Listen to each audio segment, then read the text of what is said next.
Shalom, selamat pagi. Kita kembali berjumpa dalam renungan harian HKBP Pejuang, di mana untuk menuntun perjalanan hidup kita dan hidup kita diberikan semangat baru. Mari kita satukan hati, kita berdoa.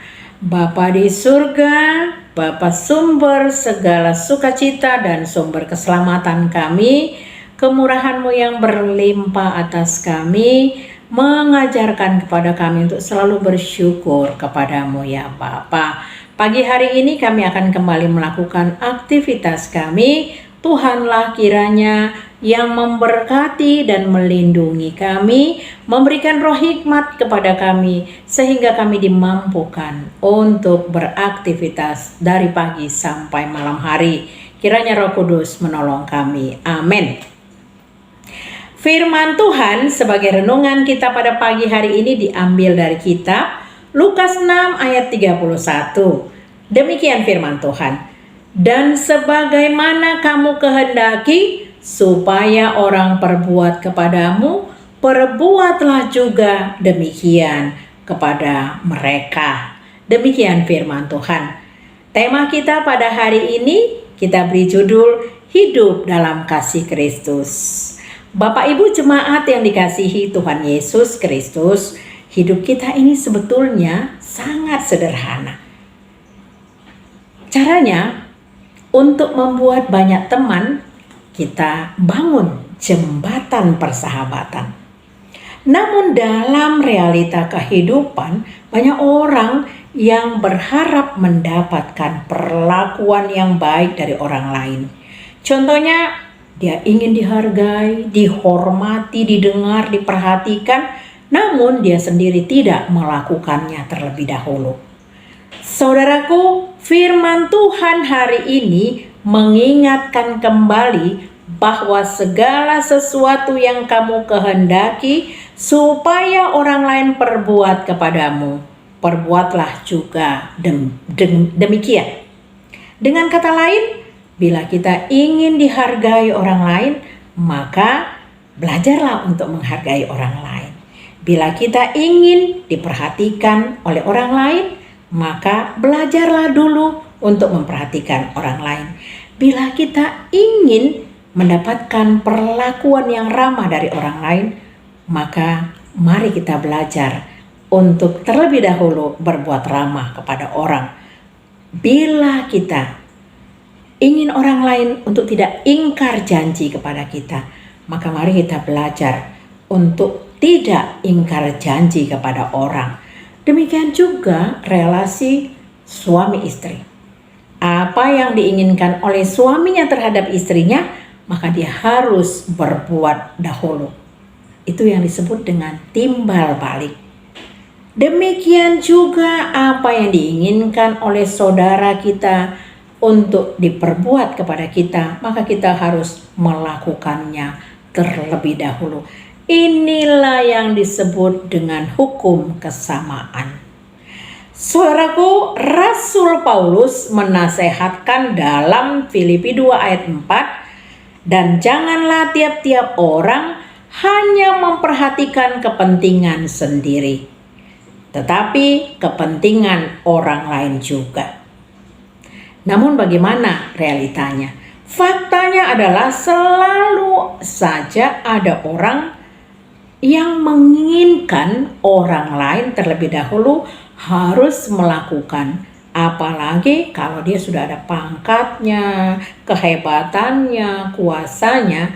Pada umumnya orang seperti ini cenderung untuk menuntut agar orang lain terlebih dahulu melakukannya kepada dirinya.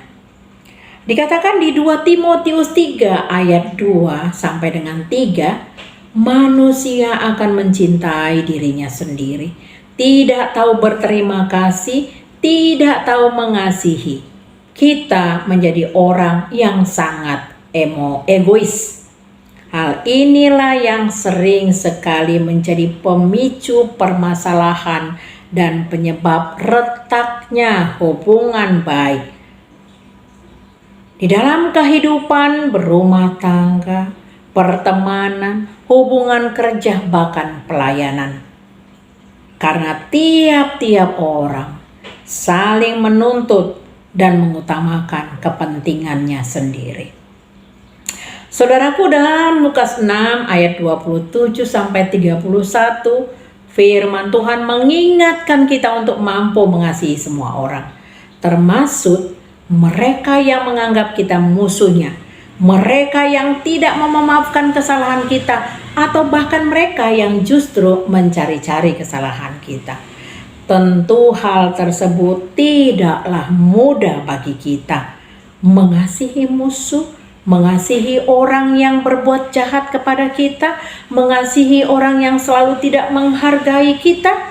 Namun itulah yang dikehendaki oleh Tuhan.